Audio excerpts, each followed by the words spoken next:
सालों तक उन्होंने कानून व्यवस्था बनाए रखने के लिए पूरे लगन के साथ सेवा किया, लेकिन आज रिटायरमेंट के बाद पूरे राज्य के 1000 से ज्यादा पूर्व होमगार्ड जवान बहुत ज्यादा आर्थिक अनिश्चितता में जीवन जी रहे हैं। बहुत कम पेंशन पर गुजारा करने के लिए संघर्ष करते हुए इन जवानों ने अब प्रशासन का दरवाजा खटखटाया है।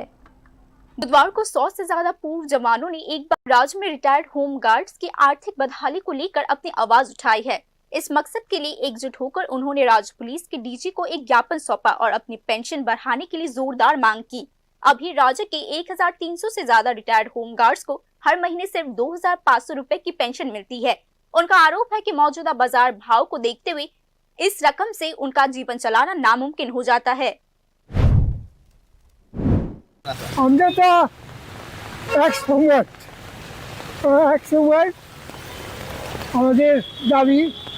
কারণ আমরা এত বছর কাজ করার পরে যখন বাড়িতে গেলাম তখন আমরা আমাদের খাওয়ার জোগাড় করেই কষ্ট, সেই হিসাবে আমরা এই 2500 টাকা পাই।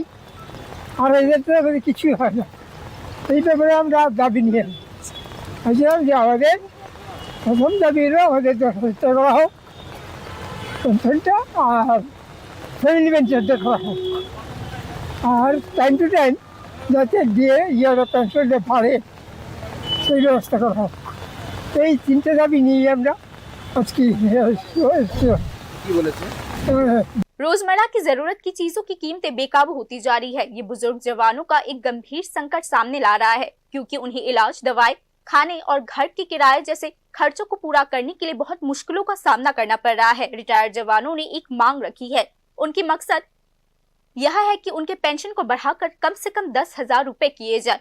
कई सालों तक उन्होंने पुलिस प्रशासन के लिए एक सहायक बल के तौर पर कार्य किया है। उन्होंने कानून व्यवस्था बनाए रखने के साथ साथ त्योहारों, चुनावों और आपातकालीन स्थितियों के दौरान भी अहम भूमिका निभाई है। फिर भी रिटायरमेंट के बाद उनके पास कोई ठोस आर्थिक सुरक्षा नहीं है। एक प्रतिनिधि मंडल ने director general of police IPS अनुराग से मुलाकात की और उन्हें अपनी बदहाली के बारे में विस्तार से बताया।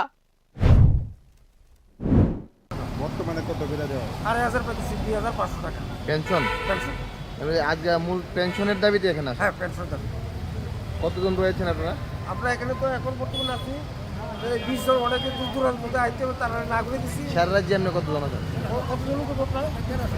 প্রায় 1300। আজকের দিনে 2500 টাকা দিয়ে কিভাবে আপনারা মনে হয়? আজকে খুব কষ্ট, ডাক্তারদের দেখার লাগে, ওষুধপত্র বয়স কি আপনার, ঠিক আছে স্যার। उन्होंने एक ऐसी व्यवस्था लागू करने की भी गुजारिश की जिससे ये पक्का हो सके कि किसी रिटायर्ड होमगार्ड की मौत के बाद भी उसके जीवन साथी को पेंशन का लाभ मिलता रहे। रिटायर्ड होमगार्ड्स ने कहा है कि इस तरह के कदम से उनके परिवारों को आर्थिक सुरक्षा की गारंटी मिलेगी। आज के प्रतिनिधिमंडल ने राज्य के रिटायरमेंट होमगार्ड के लंबे समय से चली आ रही शिकायतों को सामने ला दिया है। अब सभी संबंधित पक्ष इस बात पर करीबी से नजर रखे हुए है कि प्रशासन इस मुद्दे पर क्या कदम उठाती है। Bureau report, news now.